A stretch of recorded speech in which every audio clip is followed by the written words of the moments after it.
지난해 7월부터 문재인 대통령 공약인 주 52시간 근무제가 시행됐습니다. 내년부터는 중소, 중견기업으로 확대되지만 아직 준비가 덜 됐다며 울상입니다. 보완해줄 법안은 국회 문턱도 못 넘었습니다. 상황이 다급해지자 정부가 부랴부랴 대책을 내놨는데요. 정책 과석에 내놓은 땜들 처방이고 사실상 1년 유예라는 지적이 많습니다. 왜 그런지 기자들과 얘기 나눠보겠습니다.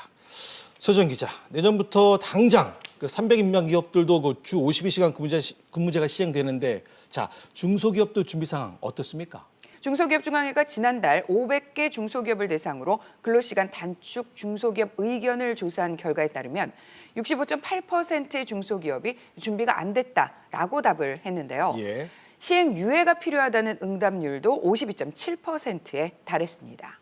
그러니까 한마디로 준비가 부족하다는 거네요. 네, 그렇습니다. 예, 이런 문제점을 보완해줄 탄력근무제 단위 기간을 늘리는 법안이 지금 현재 국회 계류 중인데, 자, 어떤 내용을 담고 있습니까?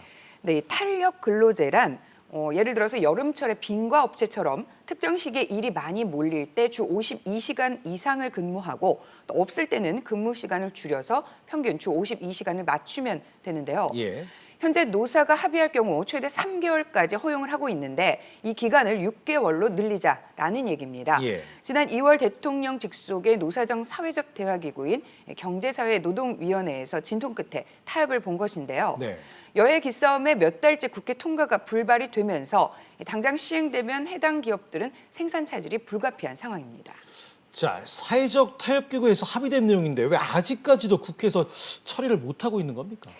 네, 지난 14일 여야 국회 간사단이 집중 논의를 했는데도 서로의 입장 차이를 확인하는 데 그쳤습니다.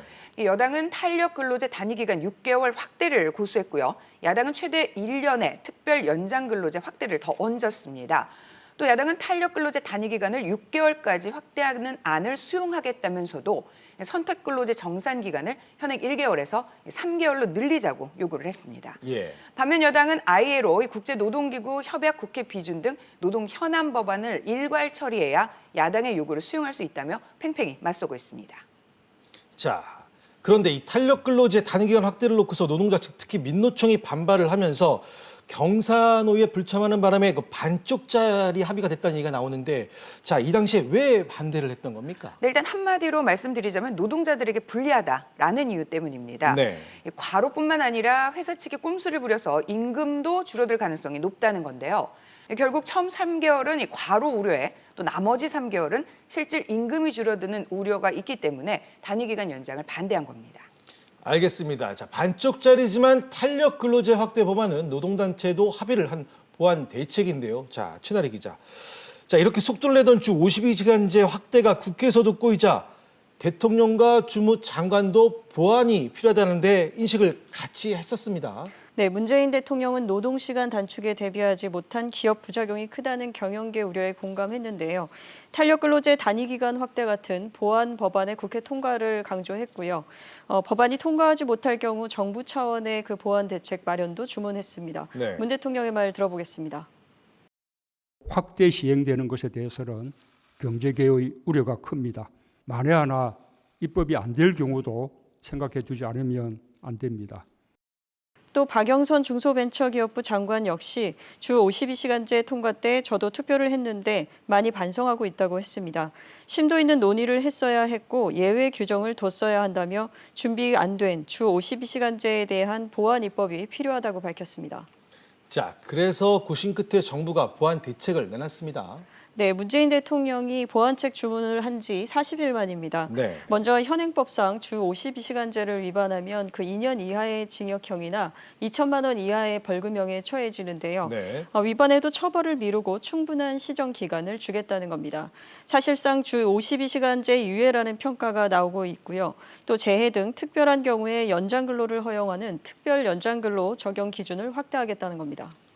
자, 이 같은 정부안에 대해서 비판의 목소리가 많은데요. 이 문제는 잠시 후에 자세히 짚어보기로 하고요. 자, 서 기자, 정부가 보완책을 내놓은 배경 어떻게 봐야 할까요?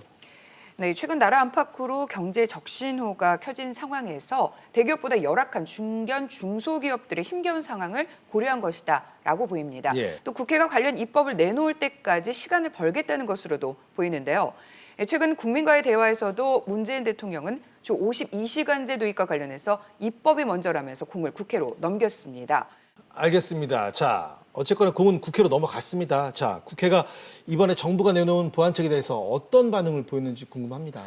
네, 야당은 정부와 여당의 입법부 패싱에 불과하다는 반응입니다. 네. 다음 달 9일 정기 국회가 끝날 때까지 20일 정도 남은 시점에 미봉책을 내놓고 다양한 유연근로제 법안 제정에는 소극적이라는 평가입니다. 예. 나경원 자유한국당 원내대표도 주 52시간 처벌 유예 방침은 사실상 주 52시간제의 실패를 인정한 백기투항이라며 노동조합 눈치 보기, 달래기에만 급급해 또다시 땜질식 처방에 급한 불부터 끄고 보자는 것이라고 날을 세웠습니다.